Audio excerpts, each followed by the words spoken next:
Hey guys, Dr. Dave here. What you are about to witness in this next video is a podcast I appeared on called the Ideal Impact Podcast, and it is pretty awesome. Not because I'm on it, I mean, that's cool, but the guys that host Ideal Impact, pretty amazing. I was excited to be on there. I hope you enjoy it. We get to talking about all kinds of different stuff.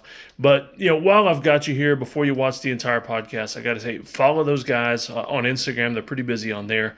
And be sure to follow the podcast. I mean, watch them here on YouTube. I wanted to repost it because I want to send some traffic over there to those guys. And they're pretty awesome. And I'm just honored to have made some cool new friends just by appearing on the podcast and being able to talk to them and hang out digitally for a little bit. So enjoy. Dr. Dave signing out. Hey everybody, so before we get into the show, I have a question for you. I want to know who out there wants to unlock their true potential and transform their life on an extraordinary level. So there's no secret formula out there. Results come from long-term consistency, which is built through discipline. So do me a favor and take a moment to imagine what you could accomplish simply by taking consistent action towards your goals. For you, maybe that's crushing 3 workouts week in and week out, or maybe it's increasing your income by making 100 sales calls every week, no matter what. Or maybe it's simply sticking to a consistent schedule with your spouse to improve your marriage. So imagine what life could look like by building that relentless consistency. So here's the exciting news. Achieving this feat is 100% within your grasp, and we know this because we have done it. And we're here to empower you with the tools and guidance you need to cultivate relentless consistency and success in every aspect of your life. No longer will you face this journey alone because we are in your corner, ready to support you every step of the way with 3 phenomenal options to kickstart your transformation. Option number 1, our monthly Ideal Connect calls. So these calls are extremely affordable and they help inspire and equip you with the practical strategies that you need. As a bonus, all attendees receive Ideal merch that changes each month. So check out our YouTube channel to witness the transformative power of these calls for yourself. Option number 2, the Ideal Light Package. Perfect for those who already have a clear vision of the actions that they need to take, but maybe just require some external accountability to build that unwavering consistency. This option will help you stay on track and conquer your goals. Option number 3, this is the full-on Ideal Impact Coaching Package. Our comprehensive coaching is tailor-made for individuals seeking to discover their purpose, define their own success, and take on challenges to embark on a profound journey of personal growth and fulfillment. So if this got you fired up, go ahead and head over to idealimpactpodcast.com. Again, that's idealimpactpodcast.com and sign up for a free coaching consult to learn more about the transformative possibilities that await you. All right, that's enough for me. It's time to dive into the show and immerse yourself in the incredible insights and experiences of our host and guest. Let's get after it, everybody. Thanks for checking out the Ideal Impact Podcast, where we discuss 5 key skills and the impact they can have on your life, as well as some major issues in society. You ready to get after it?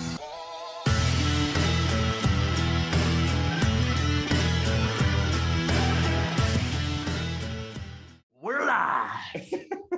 I don't even know if you gave it enough time to actually get started. I'm sorry. It either worked or it didn't. One more time. We nailed it. No, that's a little more editing for me. Perfect. Let's just roll with it. All right, gentlemen. So you recorded an episode without me last week. How'd that feel? Was that your win for the week? I thought it was way better. Yeah. Than the ones with you, to be honest. But We missed you, dude. We missed you, man. It was a good one, but we missed you. I wouldn't call it a win. I would say it was. I don't know. It wasn't as fulfilling. Yeah. It wasn't. All right. Well, that means a lot to me. I appreciate that.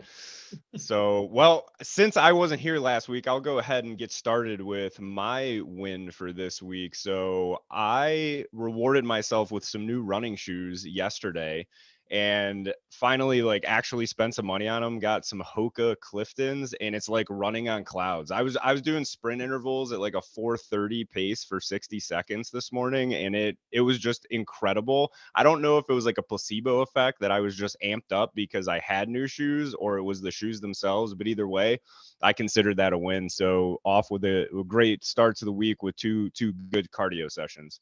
Sounds like the PF Flyers from Sandlot. Hell yeah. Yeah, guaranteed to make a kid run faster and jump higher. First off, I love the Hokas. Man, I'm a big boy. I'm like 250 pounds, and I have a stand-up desk, and the Hokas, that padding is nice. Yeah, it's like running on clouds. It was incredible. What's your win for the week, Doc? My win for the week, I launched a new email blast for my new rebranding, and actually got some compliments on it. And so instead of everybody unsubscribing from the list, I got some compliments, and so that's a huge win for me. Oh yeah. Awesome. Yeah, well, we'll give you three new subscriptions today after we get wrapped up with the podcast. I appreciate it. Randy? Oh yeah, I'll go. Wins for the week. I didn't hit all the habits that I had planned for the week, but I hit 90% of them. And I have like 7 or 8 that I'm trying to accomplish each day. So for me to hit 90%, I'm taking that as a big win for the past 7 days. Yeah, that's awesome. Good stuff. What about you, Brian?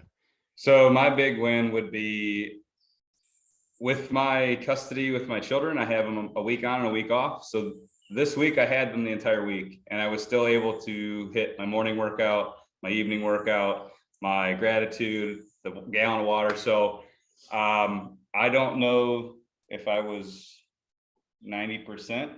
I would say I was. So it's a win for me too. While doing that, I got to spend a lot of time with the boys. They had some interaction with me during the second workout. So it was fun.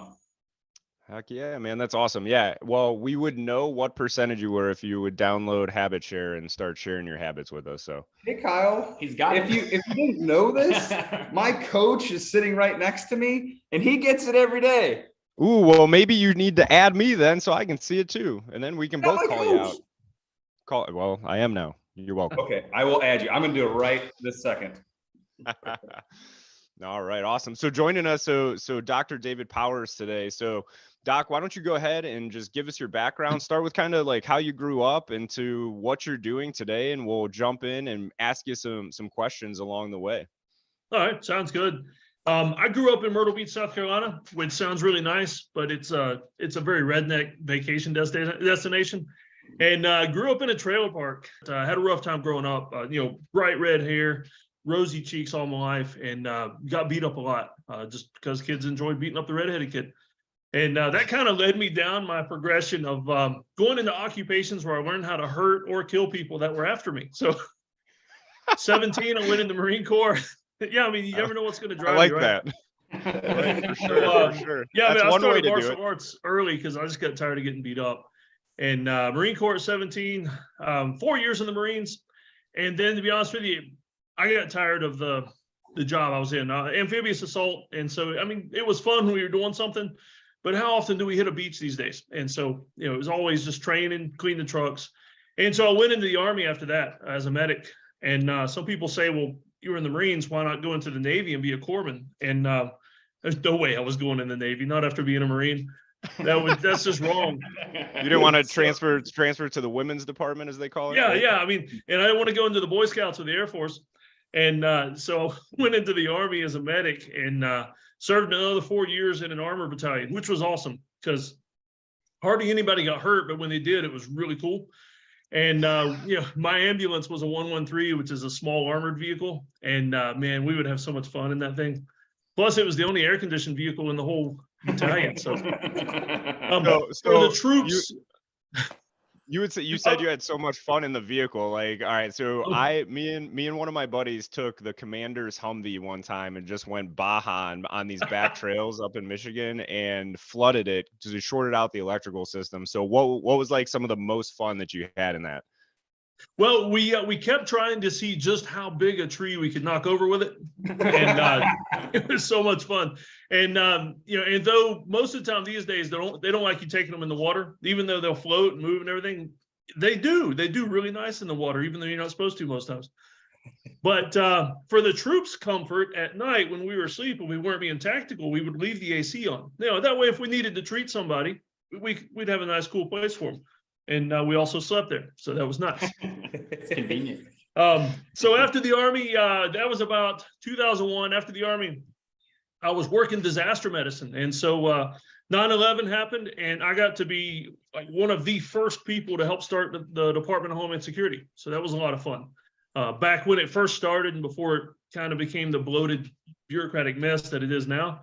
It was just fun. I mean, the early days when we were responding to Katrina and stuff like that, it was a blast. And, we would go set up field hospitals and disaster sites and treat people. And man, it's just loads of fun. And some of the most amazing experiences I've had there, were doing that versus the military, because I got to do my job.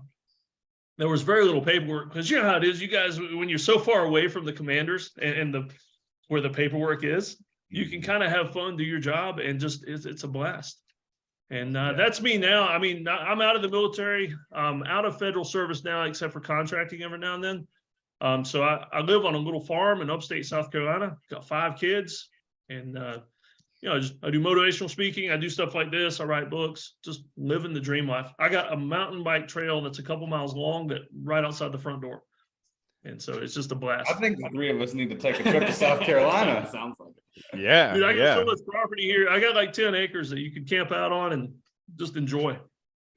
That's awesome. Yeah, we definitely need to do more. So I've been actually talking to a friend that I met through my mastermind group, Go Abundance Emerge. His name is Doug. And I was like, dude, we got to get some training in together at some point, but he's out in Colorado. So I'm like, I guess I'm going to make a trip to Colorado at some point. So now we got to go to Colorado. We got to come to South Carolina. We're getting all over the place. And it's funny that you said that about Myrtle Beach. So I went to Myrtle Beach one time, and my take on it was just so overly touristy. Like I felt like everything I passed was either a gift shop or like a putt-putt course. I'm like, this is not my idea of relaxing. Like I want to get away from people when I go on vacation. So have you ever watched Eastbound and Down? What's his name? Danny McBride. Yes. Yeah. I have, most but it's of been that a while. show was in Myrtle Beach, and it was so accurate. That's hilarious. Yeah, the haircut and everything, the mullet. Yeah, nice. Definitely back today. Very, very popular. It is. Yeah, unfortunately. But yeah, so one thing that you mentioned in there was martial arts training, Doc, and that's something that we have all participated in as well. Randy was a college wrestler, and we do jujitsu now. So what are some of the martial arts that you practiced? Maybe what were some of the key takeaways that you learned through them? Okay, yeah. I mean, I started the early days like most kids with Tang Soo or Jeet Kune Do, stuff like that. Just whatever was around where I was living, and I enjoyed it because it gave me an outlet to fight where I wasn't so dead set on trying to hurt somebody. A lot of anger in my early years because I just tired of getting beat up, and so a lot of the fights I started in school before martial arts, I just wanted to hurt somebody or wanted to really get back at somebody that was being mean to me. So martial arts gave me a reason to get fit and a reason to learn how to fight that was just based on a challenge and being fun and helping the other person evolve as well. I mean, it's like jujitsu. I've not done jujitsu much, but I know that, unless you're just purely trying to win tournament style, it's a matter of getting in there and having fun with somebody and teaching each other. It's just lots of fun. I mean, now I'm getting into Filipino martial arts with sticks and knives and things like that, and way more fun. Way more. As a matter of fact, I've got some bloody knuckles right now. It's a blast. Yeah. So one of the biggest things that I've taken away from jujitsu, and it sounds like, from your experience in martial arts and Randy and Brian, I don't know about you guys, but is the emotional intelligence aspect. So when I first started, I did Taekwondo as a kid, but I quit in the 4th grade, and, I really don't remember it much. So when I got back into it as an adult, it really tested my emotional intelligence. Going in there with the intent to just learn and to train and to help somebody get better. And it's important to keep your ego in check. And there are so many times, and Randy and I have talked about it on the show before, where I let my ego lead the way in that, regard. And I'm competing against somebody who's much smaller than me and getting my butt kicked. And it's just super frustrating. And once you take away those lessons, it definitely applies to the rest of your life when it comes to business, being a father, being a spouse, all of those things. There's so many good analogies for life within martial arts. So I'm sure that you found the same thing. Randy, I don't know if you have anything to add to that as well. Yeah, just the analogy for life, like you were talking about. Like, I'm 180 pounds, and when I have a 250-pound guy on top of me, like, I can't go crazy and get out there. I had to keep my emotions under control, which helps you in life in those situations where you're starting to get stressed out. And instead of me freaking out, now I'm able to stay calm and work through the situation. I couldn't agree more. You know, years ago, I was at a gym where I was constantly training boxing and Thai boxing. For me, I would walk into the sparring ring with the idea that we're here to spar. But that one punch that you got that was a little extra than that 75%, boom, makes you want to. And that's where it really comes into controlling self, the discipline to be like, okay, you know, this is just sparring. I don't need to kick the guy's ass right now. But it does. It adds a lot to life and how you control yourself outside of a gym. Oh yeah, you know, something I've gotten into a bunch lately, kind of an outbreak of the Filipino martial arts is cane fu. It's a weird, like, fighting with canes, and it's geared towards disabled people. But my dad's a disabled vet and has to use a cane and walking stick quite a bit, and it's a lot of the same skills as the Filipino stick fighting, but it's using what I consider the only 100% legal weapon you can carry anywhere, even on a plane. You can carry a walking cane. Yeah, And, that's a great point. I never thought about that. I didn't think of that either. Yeah. That's pretty sweet. Plus, I mean, you know, you get a cool cane, it just looks neat. You know, get a top hat and a cane, just walk through the mall or whatever. That's awesome. So you had mentioned that you were doing some motivational speaking nowadays. So kind of give us some background on that and maybe how the ideal skills work into that. So again, for everybody out there that's listening, ideal intentionality, discipline, emotional intelligence, accountability, and loyalty. So again, the motivational speaking and anything else just as far as like entrepreneurship and being self-employed, all of that stuff as well that you're doing now. Oh yeah, motivational speaking. I got started with that teaching first aid and CPR just because of my medical background, and so I had to go to a lot of medical conferences, and most of the time when I went, and you being in law enforcement, you'll understand this. At most of those conferences, it's the training officers that are doing the presentations, and they suck. Most of them are not good speakers. They just have a job that is training officer, and so they get tapped to speak. And so I started offering to speak for free, and then it morphed into getting paid to do it. And now I get to travel all over and mostly speak at EMS conferences, a few fire, a few law enforcement, mostly EMS. And I branched into motivational, but to be honest with you, what I enjoy more than that, because the motivational, you're typically doing like a keynote address, hopefully a few thousand people, if it's not the last thing of the conference and nobody shows up. But what I enjoy is the small training, the breakout sessions. And as far as the ideal aspects that you guys talk about so much, I love doing a pre-conference. It's like an 8-hour, I call it NCO school because it's training middle managers how to understand all the things that you guys talk about with ideal. And emotional intelligence being one of the biggest ones that I harp on, because I like to do this NCO school where it's kind of like a leadership seminar for middle management, the NCOs, the people that really run the organization. And so that's what I've gotten into more and more just because I enjoy it more. It doesn't pay as good, but it's more fun for me and more towards my calling.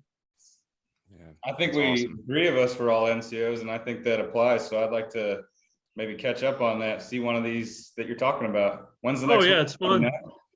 Yeah, I'll do like an 8-hour pre-conference if I can talk them into it. And man, the reason I enjoy it so much, I think, is because it's a small group, usually 20 or less, and I can actually, in 8 hours, I really get to know everybody, and I'll stay in touch with them later, things like that.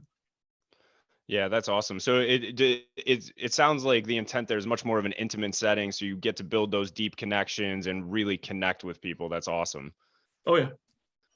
Yeah, very cool. So you said something there. So you started speaking for free and then it morphed into something that, you know, what you're doing professionally now. So would that be something that you would give advice to people like, hey, if there's something that you enjoy doing and you're not sure how to monetize it, because we talk about that so often in society today, especially around entrepreneurship. And when you're involved in these mastermind groups, it's like, hey, find your purpose and the money will follow. And we've taken that mindset here with Ideal too. It's like, hey, we're giving away free coaching all the time to just try to add value to people because that is our mission. So would that be a piece of advice that you might give somebody who's trying to get started in something that they're actually like passionate about? Oh yeah, absolutely. I mean, to get started speaking free, it wasn't just at those conferences. I would speak at churches a lot too. And, you know, small churches, you're lucky if they take up an offering for you, or maybe they take you out to eat afterwards. But it got me the experience. because I'm a big introvert. And so for me, getting up on stage, it was one of those I need to conquer my challenges thing. And so I started getting up on stages as much as possible. And that's how I got to where I was comfortable speaking. And even now, I'm comfortable to the point where I'm not the best speaker. I get dressed up, but I still stick out because I got the beard and the bald head. But even when I mess up on stage, it doesn't bother me because I've split my pants before. I've you know how right before you go up on stage, you like wash your hands in the bathroom and then splatters on the front of your pants, that kind of thing. Yeah, it looks like you peed yourself on stage. I've done that. I mean, it's gotten to the point where I'm comfortable enough speaking, and that's only from experience. If I mess up, so what? In an hour, I'm gone. I still get paid. If they don't bring me back, I don't know why. I'll just kind of include that in the self-evaluation. That's awesome. What I've found from teaching is like, if you do screw up, like they don't know that you're screwing up anyway. Yeah. Because you're up on stage. I mean, you're like the hero to most of those people. Right. Unless you're like me and you're looking at the training officer saying you suck. I think that's awesome though too. So basically, I have a friend that I was talking to this week who it was so funny because I heard through the grapevine and it all came back to somebody that I end up talking to every single day. That they had been struggling with putting themselves out there, being comfortable. They're an introvert. They want to get better at speaking, communication, eventually get into public speaking. And they asked for some advice. I'm like, reps. The only way to get better at it, to get more comfortable, is to just not fear the mistakes that you could, no matter how long you wait, no matter how much you practice, you're going to make mistakes. The best thing that you can do is just put yourself out there. So I sent him the link to sign up for a podcast interview. I'm like, hey, it's reps for you. It's reps for us. Like all around, it's a win-win. It's not going to go perfectly. Who cares? We're all going to learn from it and continue to get better. So I love that you took that mindset. And in order to overcome that fear, you just did it. My biggest fear is sharks. And I have zero plan on ever actually overcoming that fear and getting into the water with sharks. But I think it's a little bit different. Oh, you know how I did that? I worked one summer in Key Largo as a dive research intern. And I started taking trips with this one guy that would go down there and pet the sharks. So he would like go down there with bait fish in his hands and chainmail gloves on. And, I'm down there with him the first time. And I grew up in Myrtle Beach, so sharks were just normal when we were surfing. But I'm down there watching this guy in a scuba gear, and he hands me a nurse shark. And it's just like, hands it to me. And next thing I know, it's in my arms. And it's like, okay, it's not so bad. We're doing May this. not do this again, but it's not so bad. Well, hey, at least it wasn't a great white or something, right? Right. Yeah. Hey, we're gonna make it a point when we make this trip to see him down in South Carolina. You're getting in the water. It's gonna take I don't know what it would take to do that. Like and the funny thing is, I grew up on the water. I spent my entire days in the summer on the beach in Newport, Rhode Island. And I got in the water all the time when I was a kid until I watched the movie Jaws. And I remember I'm like, Mom, Dad, like those are in that water and you let me do that? Like that's horribly irresponsible as a parent. What's scarier to me is alligators. Because, the sharks, most of the time you see them. I mean, it's like they have to warn you before they bite you. The alligators, though, we would swim in the rivers and black water and stuff like that. And, they're huge and they're scary and you never see them until they're there. Yeah, I'm in Texas. Well, I'm not in Texas. Currently, right now, I'm in Mentor, Ohio. I'm back home. I'm in my parents' house. But my wife and she just got back into Houston this morning, and I'm going back next week. But I saw somebody post in the local community page, they have an 8-foot gator in their pond right now. So I will not be going in the lake or the river or anything along those lines or any body of water whatsoever while I'm down there. Anymore. Mine is snakes, and I will not go near a snake. I don't care if it's a gardener snake or it doesn't matter what kind of snake it is. I'm not going near it. I have to agree with him that I have a very embarrassing story about a garter snake that Oh, I have several. Yeah. it scared the shit out of me. And at the time, my little 5'4" wife picked the snake up and walked it away. Like I wasn't gonna do it. Not a chance. I've always wanted to be one of those guys that would just go pick them up. No way. Yeah, I do. don't know I used enough to come about home. snakes to know which ones are absolutely safe. I don't want to get bit by any of them. I got a buddy that I work with. I'm gonna shout out to Johnny. Awesome dude. He's got all the reptiles, big ass turtles, snakes and stuff. He's tried to get me to hold him over and over and over again, and I just can't do it. So John, you got balls, brass balls, man.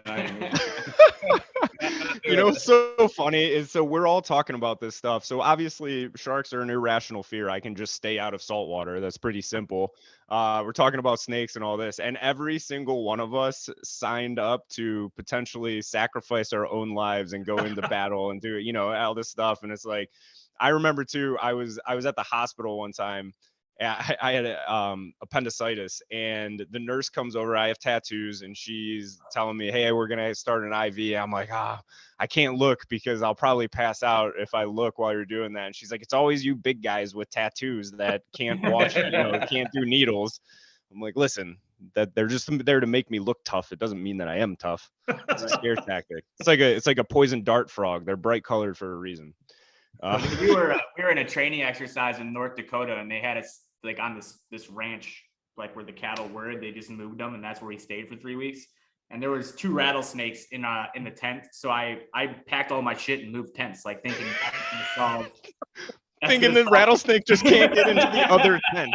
Like they're only gonna go in this tent, so I'm gonna go over to this tent. I would say your intentionality there was misguided, Randy. I ended up sleeping on the trailer of the truck eventually. I was like, screw this. There's too many snakes everywhere.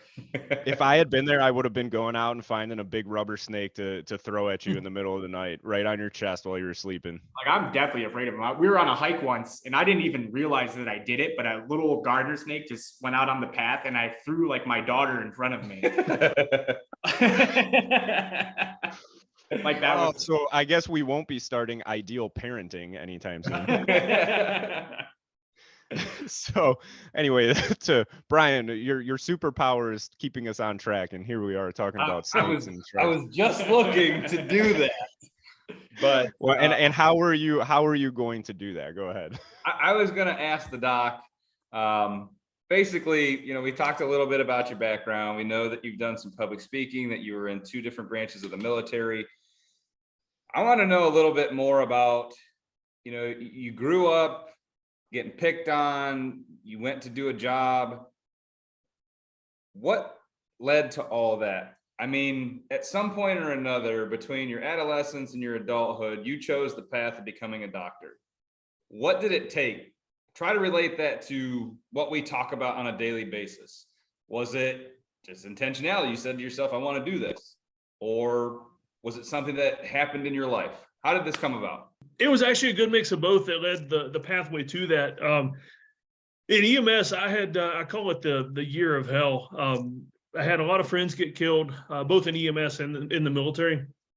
And the biggest one that got me, I think, it was a good friend of mine that I served in the Marine Corps with, and he went back as a contractor. And I saw him at Walmart. I was working on an ambulance, saw him at Walmart right before he left, and he was trying to talk me into it. He said there was another position open, go with me. And he went over, I didn't, had a couple kids by then, just, tired of that life and didn't want to miss the kids. And he ended up getting killed on the way into Fallujah. And I would have been, basically an RPG got shot through the front windshield of his Suburban and just incinerated the inside. And I would have been sitting right beside him.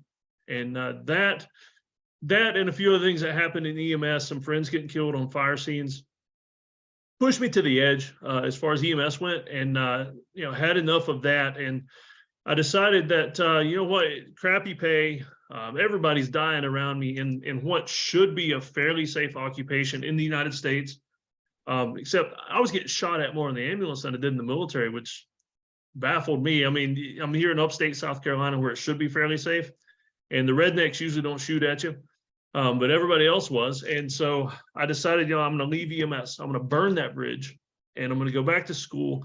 And the intentionality part was I wanted to get a terminal degree. Yeah, be honest with you, it didn't matter what it was in, but the trouble I'd had in EMS led me to seek a counseling degree. And so I went to seminary, and I was actually in 2 different college programs at one time because I'm very driven when I want to do something. So with the intentionality aspect of that, I wanted to finish this degree, but I also wanted to get my doctorate and get a terminal degree. And I was doing both at the same time at night, had a couple of kids, just staying up late, and got my degree in counseling. And my idea behind that was that I wanted to go back to EMS and help the people that were having the same trouble I did. I knew that self-therapy in a way, the things I learned in counseling, the internships, the working with other people, it helped me get better myself, but also gave me tools that I could use to help others. And that's when I started doing the speaking more, the motivational speaking. I call it motivational speaking for lack of a better term, but it's more of a, I don't know, therapeutic, get off the couch and do something kind of speaking. And so, that's where I am now. I like helping people that are going through the same thing I went through. But you guys understand, being in the military and law enforcement, you can't just talk to anybody. And the weird thing is, the people that would understand it the most, the ones that are right beside you, you can't talk to them either, because then they're going to question you, or you worry if they're going to question you or crack up or something. And so I try to be that guy that's enough outside the system that people can talk to, and that I can help them get a little bit better and keep serving. Or if it's time for them to get out, like, I just needed to get out. I was useless as a paramedic at that point, because all I wanted to do was get in and out of a scene, be done as quick as possible. I got to the point where I was enjoying the trauma scenes more than the medical scenes, just because it was something I could do hands-on and actually fix. And so it was just a bad time for me. And so now I want to help the people that are having those troubles. Were you still working during this time? You said you were in 2 degree programs. Were you? Yeah, I was in an associate's degree program, getting a paramedic degree, just to up my money. And then I was doing night school at night with the seminary stuff, and then working in between. I mean, you know how EMS and fire, we work 24/48 usually. Mm-hmm. And so I'd work 24 hours. And if it was a slow station, I could do schoolwork while I was at work. And then 48 hours off, and, sleep as little as possible. But you also had 2 kids, I think, at that time. You're married, Yeah. I'm assuming. You have Yep. other responsibilities. What did you do to balance it all? I didn't. It was rough. And matter of fact, kind of what was born out of that, I've got a lecture now, and it's called, let's see, My Wife Hates Me, My Kids Don't Know Me, and I Think I Have a Dog. That's the title of the lecture. And it's all about life balance. Yeah, That sounds interesting. I would like to see that. Yeah, I mean, and I think that was a good question, Brian, too, because I think that's one of the biggest things when I am talking to new clients or something. They often tell me, hey, time management is a big thing. And really what it comes down to, I'm like, hey, we all have 24 hours in the day. Regardless of what you do, how you cut it, you have 24 hours in the day. We spend about 8 hours of that sleeping. So now you're down to 16 hours. You can only do so much. And there are going to be many times in life where it is out of balance. It's a matter of keeping that in mind and eventually working towards getting it as close to balance as possible. But in reality, there is no such thing as completely balanced. But that's why it's just so important to be mindful of it and take actions to get back on track when you can. Oh, yeah. I mean, now I'm building my dream life now based on that, because, like, for one thing, I've given up a lot of income so I can spend more time with the kids. I've got a home office, constant interruptions. We homeschool too. So, I mean, they're here all the time. And like, we started out the morning, I've got my little kids in the weight room. I've got an old barn with a squat rack and some bench press, and even my little girl's doing bench press and everything. And I'm at home at lunch almost every single weekday, eating lunch with the kids. We have dinners together. And I don't want to do it to the point where they just get tired of me and have no time without dad. But I've given up a lot of income and a lot of job opportunities just to, more time with the family, because in a few years, they're all going to be gone. I can always build my business back up after that point, but I want to enjoy as much time as I can with the kids. That is awesome. I think it's really important. I can relate to that right now. I want to spend as much time with my boys as possible with the situation that we're in. So I applaud you for that. There are plenty of parents out there today, and this is one of the things that we've talked about in the past. The parenting of today's world is just so different. So what you're doing, Doc, I think is awesome. Putting the family before, the career. That is dedication. That is discipline. You could easily be like, you know what? I'd rather be at work because it's easier, it's peaceful, it's quiet. And unfortunately, that's how a lot of people go about their days now. So yeah. And it's made me smarter too. I mean, I'm building, anytime I do something now, I'm looking for ways to, like a lecture. If I do a keynote lecture, I'm looking for ways to repurpose the content. So I do the work once, and then publish it in 30 different places. And so, either passive or near passive income. And that's my goal, is to get to it's a huge goal right now, but I want to get to the $1,000 a day in passive income. And that way it's $1,000 a day, which is a lot of money compared to what I'm making now. And it's all passive. Like if I want to go to the zoo or spend all day going out looking for snakes so I can come hide them in you guys' houses, I can do that. Doc, I'm telling you right now, if the doctorate falls through, you got to become a comedian, dude. You're fucking hilarious. A comedian I and a thought about trying to do professional. stand up one time and telling all the dark jokes we used to talk about at the ambulance station, but I figured people wouldn't like that. I think that's what the world needs right now. They need more dark humor. People they take life and they're offended by everything. And it's like Dr. Phil says something we talked about on a previous show, but just because you can be offended doesn't mean you should be offended. Like lighten up a little bit and enjoy yourself. It's incredible where we're at. One thing that you said in there, or excuse me, you actually said this in your episode of Small Steps, Big Wins with our friend Sue Soller. So shout out to Sue and her podcast. Make sure everybody listens to that. But that you like to do dangerous things safely with your kids. So kind of what is the intent there? And does that tie into your philosophy around homeschooling at all as well? Oh, absolutely. And two things. First, I was talking with Sue yesterday about you guys. We go to church together. And so we were talking about you guys over that's coffee. Awesome. Yeah, I forgot. I didn't even know. I think she did mention that to me. That's awesome that you guys go to church together. Yeah. But that quote, I ripped it off from Jordan Peterson, so I have to give him credit. But yeah, dangerous things carefully. And so I want to, even among dads, we're trying to be all manly and everything. But when we see our kids doing dangerous things, there's that instinct to make them want to stop or be more careful.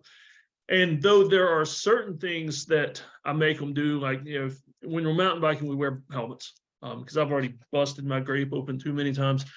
And so we'll wear helmets when we're mountain biking, but I encourage them to just go do dangerous things and just be careful with it. If you're climbing a tree, kind of the thing with my kids climbing trees, or what we love is when we find a little valley and there's a dead tree across the valley and like a little bridge.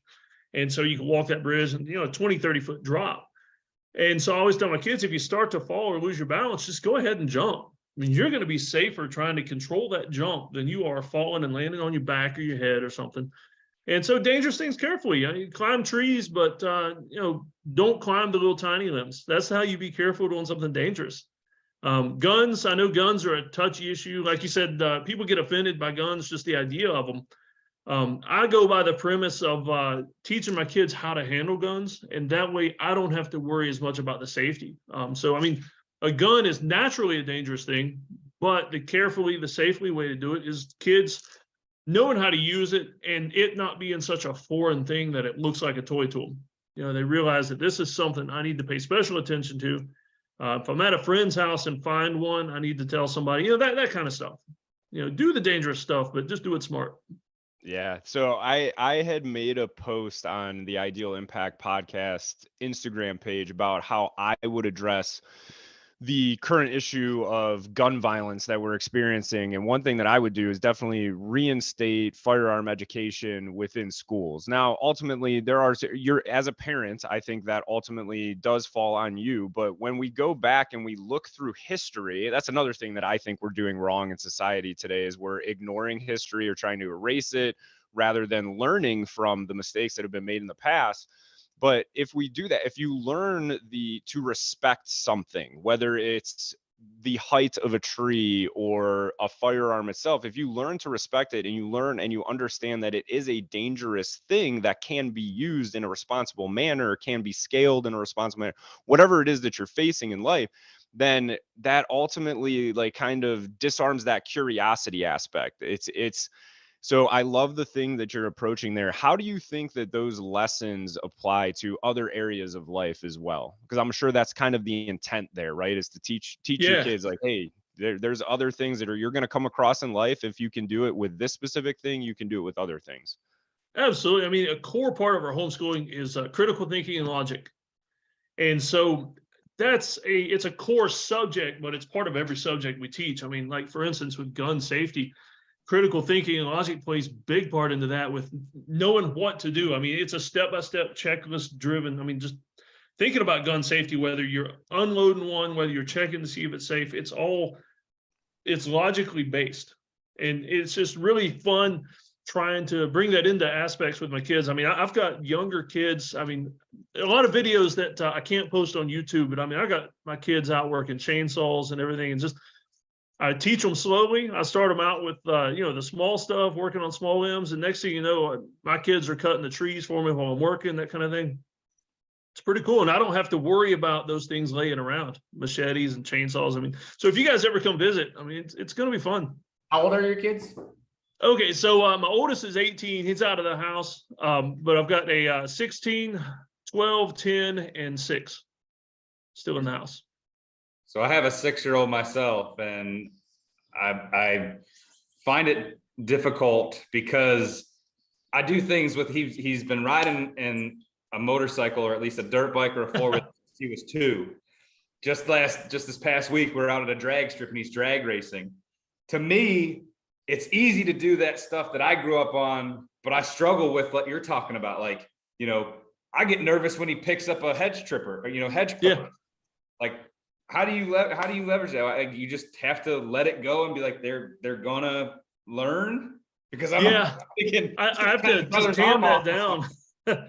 One of the things I do, like my 16-year-old, when he was 15, I let him go start helping. He was working with a guy that does remodeling. And that was part of how I had to do it. Because if he's beside me working with the circular saw, things like that, I'm going to be eyeballing him. And every 30 seconds, I'm going to be like, you being safe, got your goggles, whatever. If he's off working with somebody else, I just got to let it happen. And, trust that he's going to do what I've taught him. But like the gun safety, I actually, I paid a friend of mine. He was going to do it for free, but I threw some money at him. And he was in the Marines and Marine Security Forces, and a whole lot more handgun training than I ever had. And so I paid him to come teach a full day homeschool class to all my kids on gun safety, because I knew they're going to listen to him way more than me. And so outside instructors, and then just pushing the kids out the door and, go do dangerous things with somebody else for a while. And that way I can rest. I don't have to be so stressed out all the time. Yeah. And I think it's just, it's for me. So I don't have kids, but my dad, I grew up around firearm. My dad was in the Navy for 22 years. So he was in the women's department of the Marine Corps there, right? I wish I'd known that before I said something. No, you're good. We give each other shit all the time. So, but he was on the marksmanship team for the Navy. My grandmother was a marksman, my grandfather. So I grew up around firearms, but I had such a high level of respect for what that was, that I would never even fathom going and touching a firearm without my father around, or somebody who's responsible enough to handle it correctly. So, and to me, that means you can't, no matter what you do, your children are not going to live in a bubble. They're going to be introduced to dangerous situations. So why not introduce them to them at a young age in a safe manner, so they know how to think logically and critically through that experience, and you're setting them up for success in the life. But by keeping them in a bubble, whether it's emotionally, physically, whatever it may be, you're not setting them up for success. You're setting them up for failure, because then they're not going to know how to handle that situation on their own. Yeah, exactly. I mean, and experimentation too. We had an incident here on the farm a couple of weeks ago where one of the neighbor's dogs got loose and was trying to bite at my daughter. It's a little dog, so not very dangerous. It just nip at you. And I watched for a while out the window to see how she would react. And so I was curious what she was going to do, and it didn't go well. So I had to run out there with a stick. But I mean, it was a learning experience. And so after that, though, we've got sticks strategically stationed all around the house in case the dog comes back. Matter of fact, I shot at it this morning. I had my Glock out in the weight room with me just in case the dog came up, and well, it did. So, the fun things you can do out in the country in South Carolina. But just experimentation. You just got to give them a chance to get hurt, and but like you said, when they're young in a controlled environment, that's how you do it carefully. While they're here, they may get hurt, but it's in a controlled environment. And I know plenty of medical skills to, patch them up or patch me up. I'm the one that usually gets hurt the worst. I mean, I have three kids of my own, and I find that if you ignore these things and you don't talk about them, they become more curious about it, and then they're gonna go find out this information on their own or at a friend's house, and I don't have control over Oh yeah. Yeah. Sex education was a big part of our homeschool too. Lots of time spent looking at uncomfortable drawings and things in school books. that. But that needs to happen. Right. That doesn't happen anymore. And that's really concerning.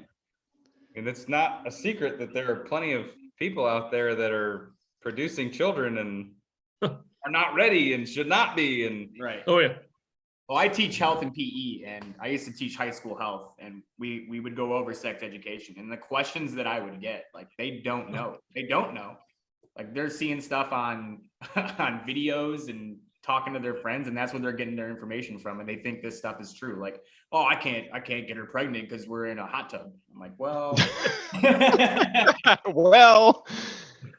Well, and that's the thing is like, especially now with the kids having phones, and I mean, you're exposed to things, you know, pornography, whatever, sexual exploitation at such a young, impressionable age. It's like you need to be, as a parent, as you know, well, we'll just leave it at that. As a parent, you need to be having those conversations because there are so many external influences that, again, are out of your control. It's like, hey, I have to have this uncomfortable situation. I need to be emotionally intelligent enough. I need to hold myself accountable to have this expectation because I owe it to my kids to set them up for success.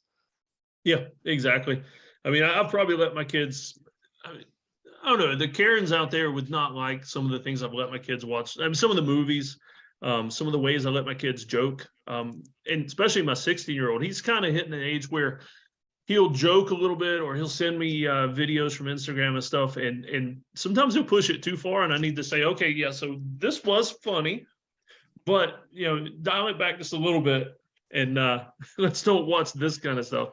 But I mean, it's like you say, they're young, and it's in a controlled environment, and so that way I can kind of shepherd that, and let them know when they do mess up and they need to go back a step. Well, and I love that you just said that, because I think it's great that your kids are comfortable enough sharing those things with you and then absorbing the feedback that they're getting, because that's an amazing way to learn. Like, hey, like there's a line, you probably crossed it a little bit, let's dial it back. So that's awesome. One other thing too, I wanted to go back to it. So you had mentioned, or in your background, that you were, and correct me if I misstate this, but a founding member of Homeland Security, correct? Yep. Yeah. Yep. So could you explain just a little bit more about your experience there? And then I think after that, we'll get into wrapping it up with our three questions. Okay. Yeah, I mean, that was tremendously amazing for me, because I'm just a big nerd about things like that, heraldry and organizations and things. And so I was working for FEMA doing disaster medicine, and then 9/11 happened. And next thing you know, President Bush started up this whole new department. And I mean, like, you know, you've got the military, you've got everything else in this new department, the Department of Homeland Security. And so get to be a part of that from the beginning was really cool, because I got a neat little, I've got a plaque somewhere back there behind my Chucky doll, but I got a neat little plaque saying I was a founding member, and a little pin and everything. And so not tremendous money value, but it's the kind of thing that you just don't see very often. I mean, how often is an entire department of the government stood up from nothing? And so because I was in FEMA, we got absorbed into that and actually got to help write a lot of the protocols and the practices for disaster medicine. And so basically responding to any man-made events, responding to natural disasters, whether it's tornadoes, wildfires, hurricanes, things like that. I got to go to a couple of the G8 summits that were held here. And so got to be part of the Secret Service medical team there in case there was something that happened. And that was a lot of fun, because the resources that come to bear from all the different agencies. I mean, we all talk about how bloated the government is and all that kind of stuff, and how needless some of it is. But when we get to go out and play with all of our cool toys and do some fun stuff, I mean, it's just, that's the government at its best, when we're actually doing our job, we're doing something right and something that's needed and called for. And so, yeah, they rolled us into that. We got neat new uniforms. We got to be part of that. And the pay didn't go up. Oddly enough, the pay didn't go up at all. But it was still cool. The government didn't pay you more money? That's unheard of. Yeah. And you know, nothing service related, right? that weird ringing in my ears. I'm wondering if it's you guys talking or if it's just the tinnitus. You know, you've had awesome. a lot of jobs and cool experiences. So I want to know, which one do you like? Which title do you like the most? Like, what's the most important one to you? As far as just pure title, combat medic, it sounds cool because it makes people think that you're like, attaching a tourniquet with one hand while you're firing away with an M16 with the other. And I was literally picturing the same thing, but maybe like a 240 Bravo with one hand, instead of the M16. I'm one hand in the Mark 19 and just firing off and dragging somebody with the other out of a burning helicopter. That's what reality was like. But no, that's the coolest title. But as far as the funnest job, it was disaster medic with Homeland because, for instance, Katrina, we went down there and we went south of New Orleans and we took over an old high school that got flooded near some of the refineries, and we set up all these tents and everything on the football field. We were landing Blackhawks on the football field. And just thinking, wow, this, 2 weeks ago, this was a high school and there were kids out here playing football and stuff. And now here we are, we've got hundreds of patients coming in. We got wild packs of dogs roaming around, people with snake bites. Snakes were horrible after Katrina because they all got washed out of the swamp and they were in the houses and everything. And not only that, spiders too. I don't like spiders or scorpions. Like the way you guys feel about snakes, for me, it's spiders and scorpions. And they were everywhere, but we were doing our job. And, once again, we had air-conditioned tents because it was medical. And so we had a nice, cool place to relax. And they had a decommissioned cruise ship that had been up in Nova Scotia.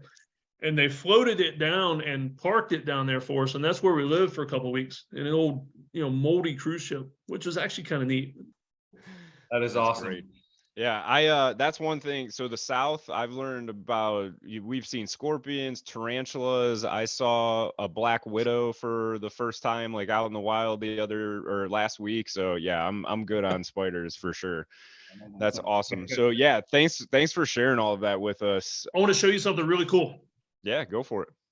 I thought the badass hatchet, the baseball bat with barbed wire, and all that other shit was pretty cool. So as far as scorpions go, I hate them because scorpions just look evil. So what I like to do is I grab them with tweezers and drop them in alcohol. And I've got boxes and boxes of dried scorpions that I found. These all came from inside my house. What? Well, no thanks, son.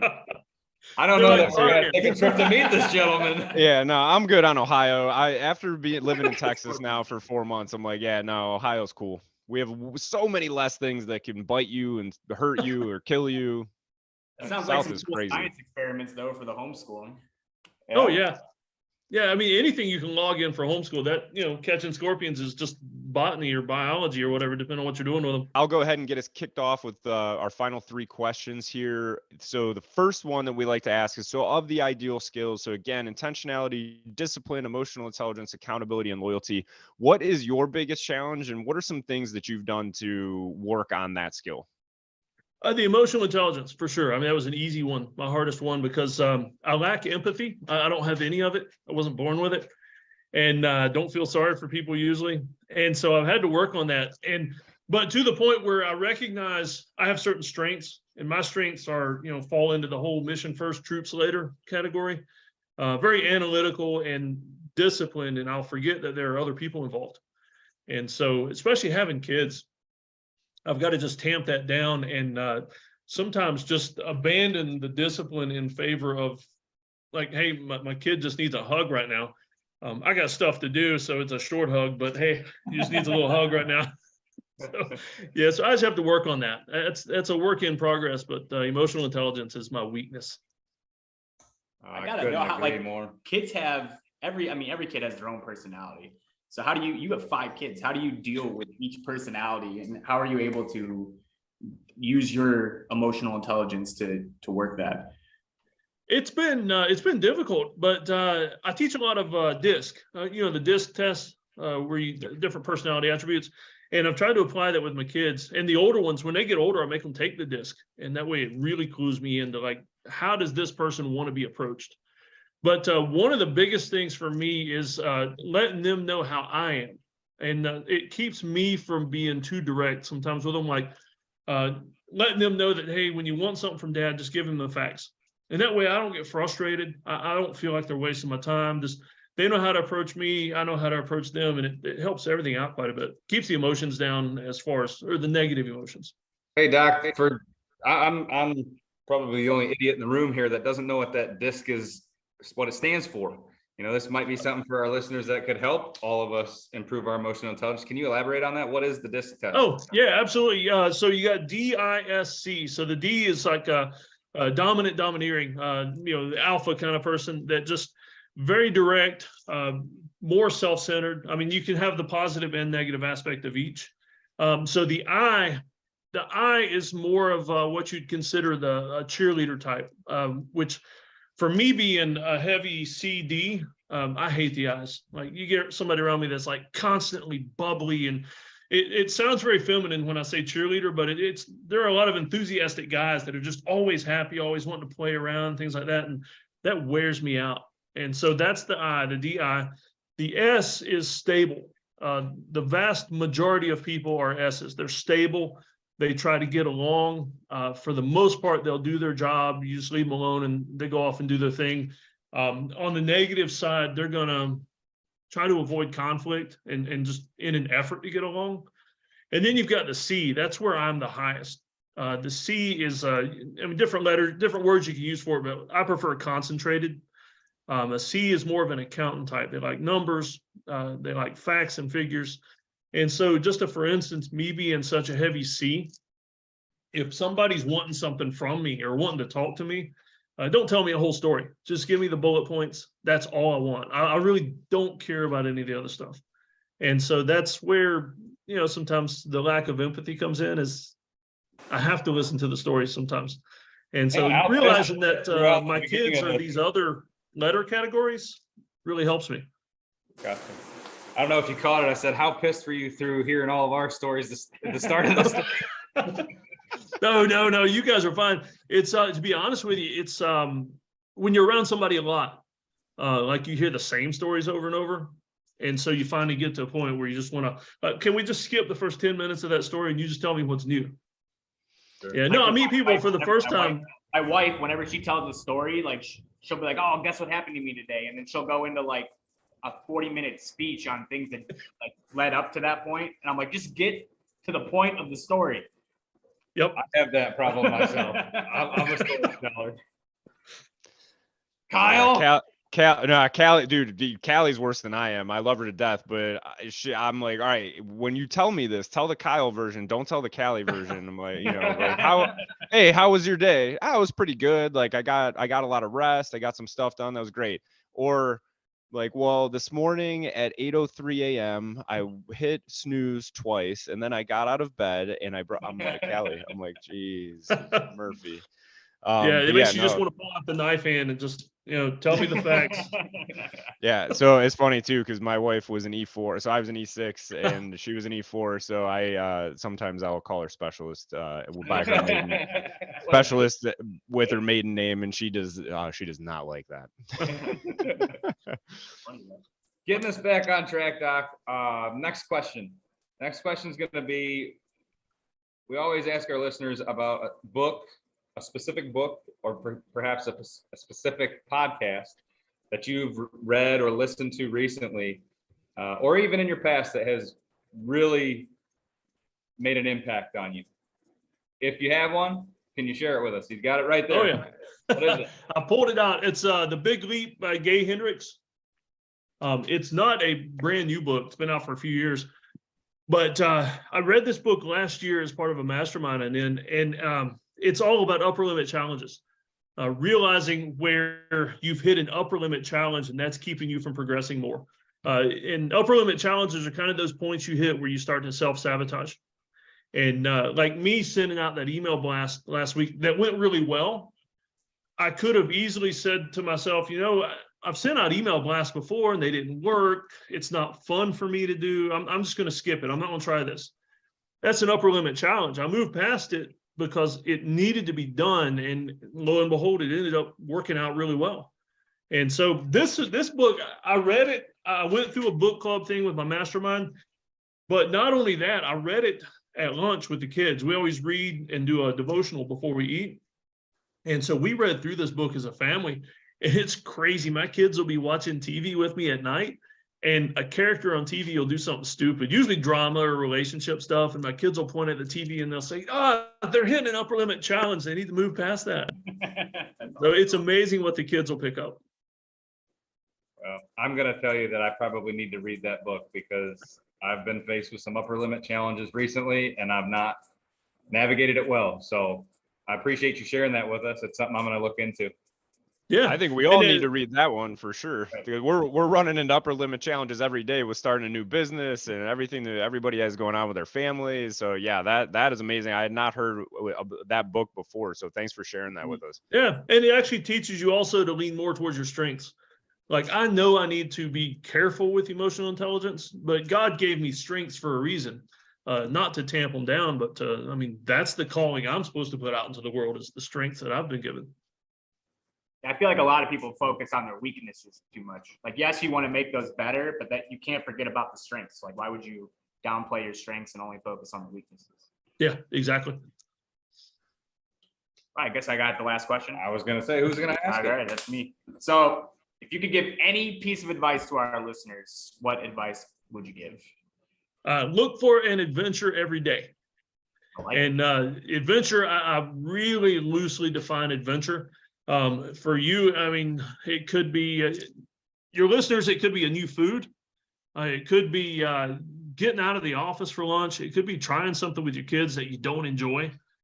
Just something that is new and different. That's how I define adventure. And I try to look for a new one every single day.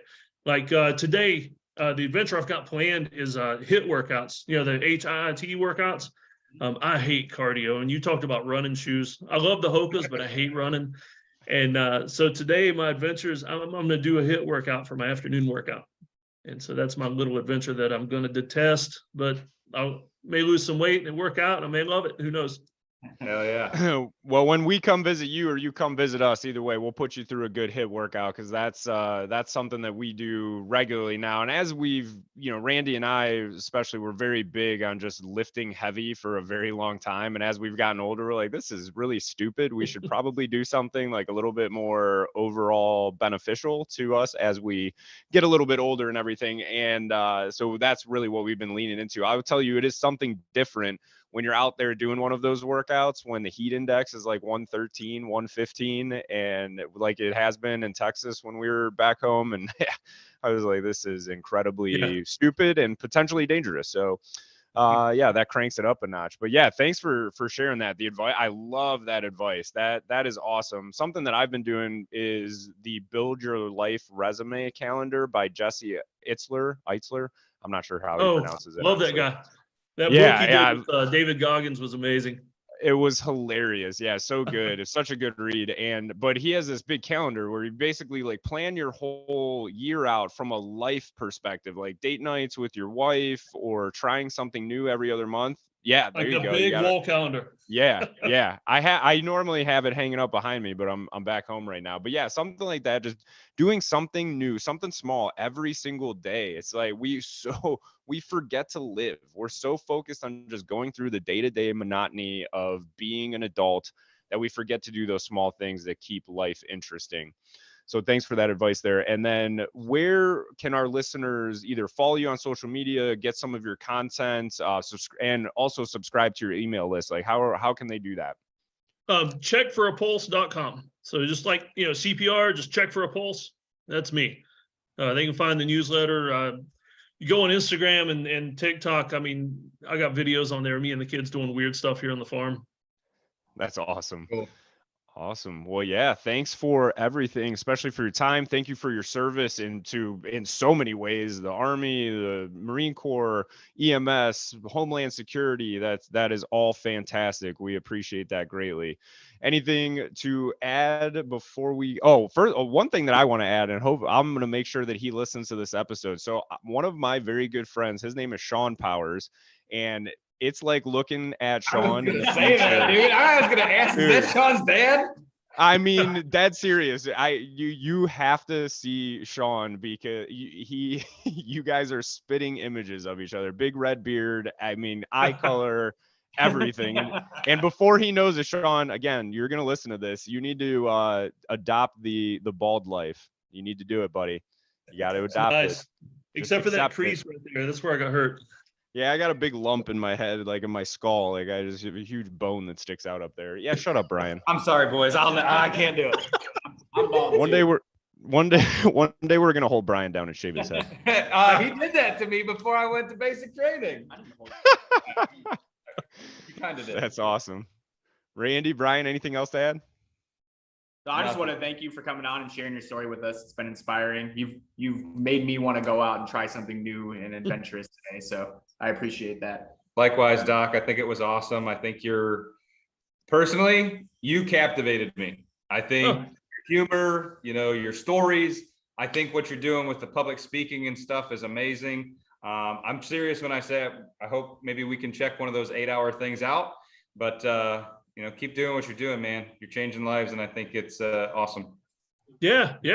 And just one last thing to add. And the screwdriver. I've got a screwdriver frame back there. Bring me on another time, and I'll tell you the story about that. Somebody tried to kill me. Somebody tried to kill me with that screwdriver, and I framed it. Nice. But so that's a good story awesome. for another time. But this morning, working out, we were talking about getting old, and the military has ruined all our joints. I started experimenting with time under tension workouts instead of heavy weight, and I enjoyed it. I see you got a 45 on each side of that bar back there, and that's what I was benching this morning, which is pretty light for me, but I was doing the time under tension, and like 10 seconds up, 10 seconds down is a quicker workout, but it wore me out. It makes it a lot harder. Oh yeah. My days of going hard or hard and heavy are over. Like my joints can't take it. So I do a lot of time under tension, and I change stuff up. I haven't figured that out yet because I'm actually training to do a bodybuilding competition, and I'm not really taking it that easy. You're gonna regret it, Brian. I'm training for a 10-mile. I'm not gonna regret it because I'm gonna complete my goal by competing, and then when I'm done, then we'll make some modifications. Well, how's it There you going? go. Because that like begs for a reveal. Yeah.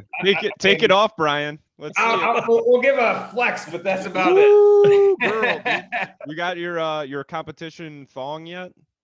I will not be wearing a thong. I'm going to do classic physique, so it's going to be like a pair of men's boxer briefs. So you're not training legs, is what you're saying. Got it. No, that is legs. You just don't.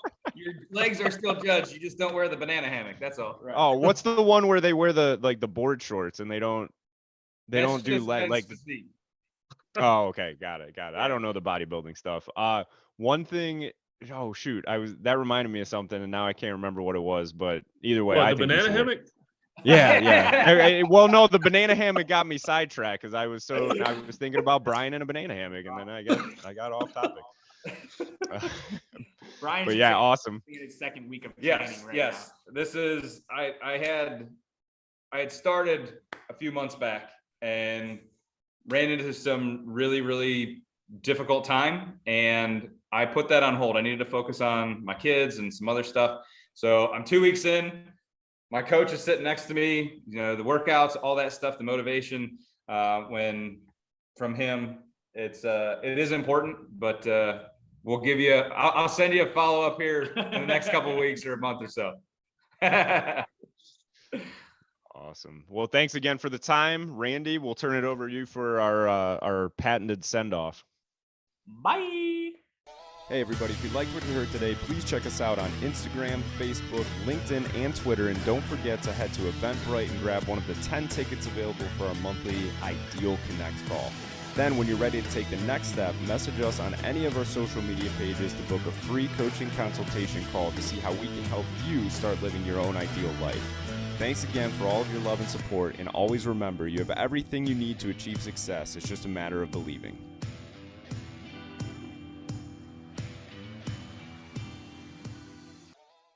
Hey guys, Dr. Dave here. What you're about to watch is an edition of a podcast I appeared on called The Ideal Impact. No, is that it? Let me check it. Hey guys, you're in for a special treat. What you are about to watch is a podcast I